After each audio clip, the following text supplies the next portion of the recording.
I made sure that I did, just to protect tenants. And I'll get to your question, Shannon, but Ray had a question. I think we should do it. Right. Hi. I'd like to talk about code enforcement. And those that are checked out and are not reject, well, it's your fault, the tenant's fault, you didn't come back. Well, they figured by telling you, it would be enough to have it corrected.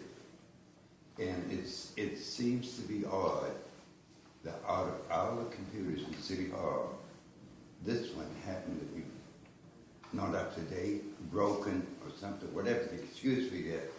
You go in and try to research a building, and there's no records at all. Wow, one day it's cut off. And oh, it's the computer. I don't believe it's the computer at all. And Mr. Mayor, I don't know if you thought about it. I think you ought to send your code enforcement people to school. To where? Send your code enforcement people to school. And, you know, we have a wildlife welfare budget. And I bet you check it out, most of it goes to slumlords. Most of it will go to slumlords. The good landlords, there's many of us, we work it out with our tenants, but bedroom zone. And they make it bad for everybody. Now, if we had an ordinance to protect the landlords, an ordinance that said, if your taxes go up 5%, and they're going to go up more than that, or your oil goes up, you add that on accordingly to the percentage. If it goes up 5, you don't ask for 15. If they ask for 15, they go to welfare budget, to slumlords. And that's where most of it goes. And so, the landlords make out better, city make out better, and I hope the tenants make out better. And if tenant has a complaint, they don't complain for nothing if it don't exist. I've been in the building, and the code enforcement inspected it. They found dirty dishes and an electrical cord that was plugged in and ran across the floor. Well, we went in. We found nails sticking out of the walls.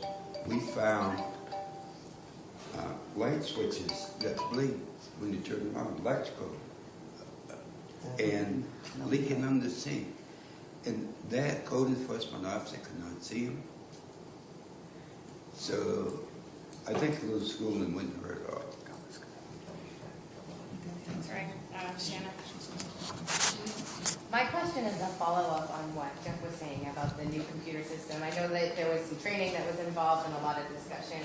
Where do you guys feel that you're at in being able to enter things within, say, a week of when they come in? Is it fed by any of the other departments, like police or fire? Fire is feeding their inspections to us now. And it's entered into this computer It's tracking entered system? into our system, okay? Police works on a totally different system.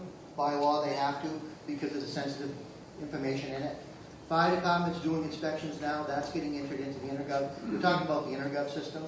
So where we're at now, I mean, I think, to be honest with you, I think it's become functional now. And now that we've built a database, we've fed it a lot of info, it's getting easier to work with. And to be honest with you, there's a learning curve for us too. I mean, we're in an office that, to be honest with you, was chaos for the last year. It took us a while to get the system up, to be functional, and to make us functional to use it. And you know, I'm going to say this, I don't take it personal when folks, if you've got an issue with us, and me, Gil, Tom, I mean, she's been in my office and had frank discussions. I don't take it personal. If we're doing something that's not good enough, I don't mind hearing it. I really don't. But you got to understand, I want to tell you why I'm at where I'm at. You know, you're in an office that should have a half a dozen people, not 2 or 3 doing inspections. But the reality is, folks, there's no money here. We're broke. And they're not looking to give us any more. We're doing the best we can. I think we're getting a better handle on it. I really do. I'm feeling better about what's happening downtown. I think it's cleaned up a lot. And it's going to clean up more. And hopefully we'll get some new housing. And I'll be more excited to see the new housing stuff. But to answer your question, we're never gonna get everything recorded, it's not gonna happen. Number one, we don't have the overtime budget. Number two, it means when you call because you have no heat, something's gotta give, we're gonna deal with that call. So either I don't deal with your no heat call, and I enter the last call or the first call in the morning in the computer.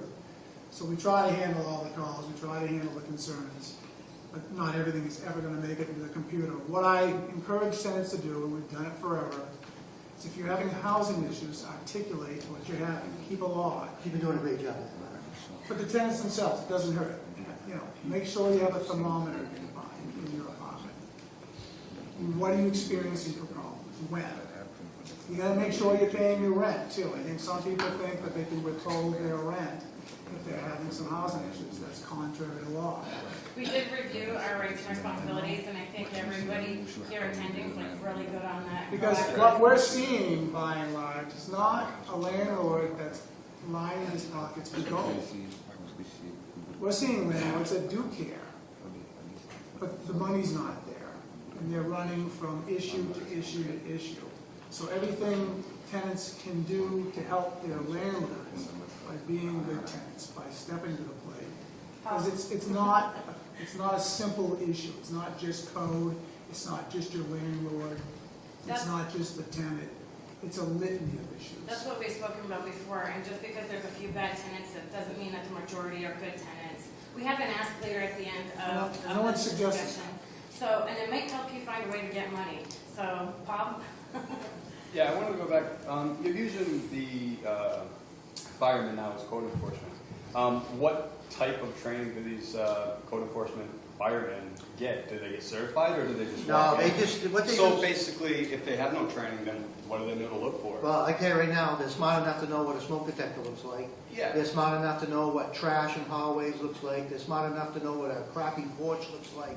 What it's doing But is if they're not getting, certified, how can it be? because you don't have to be certified for that. What they do is they So- find the building, they say, hey, this thing. So I could be code enforcement. No, let me just back up. Anybody. I mean, Number one, there is a What we certification enforce process is a here, right? property maintenance code, and Lewiston is one of a handful of communities in the state that actually does that. Auburn does not have a property. So there's no maintenance code. certification. Let me finish, please, okay? And it is exactly what it says. It's a property maintenance code. And 99% of it is very simple. No